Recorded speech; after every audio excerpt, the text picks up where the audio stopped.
Welcome to my YouTube channel. তো বন্ধুরা, দেখতে পাচ্ছ আমি বাগানে চলে এসেছি এখন ভিডিও বানানোর জন্য। এদিকটায় পুকুরও আছে, পদ্ম পুকুর। দেখাচ্ছি তোমাদেরকে।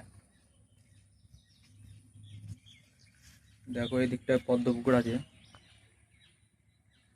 তো বন্ধুরা, এটাই আমার লাইভের ফার্স্ট ব্লগ। তো বন্ধুরা, আমার পরিচয় জানতে গেলে, আমার নাম নরেন, আর আমি পান্ডুয়ার এলাকার ভোটগ্রামে থাকি। আর তোমরা সবাই প্লিজ আমার চ্যানেলটা সাপোর্ট করো, কারণ তোমাদের সাপোর্ট ছাড়া আমি কিছুতেই সামনে এগিয়ে যেতে পারবো না। আর হ্যাঁ, সাবস্ক্রাইব করতে যেন ভুলো না। দেখা হবে নেক্সট ভিডিওতে। Bye bye.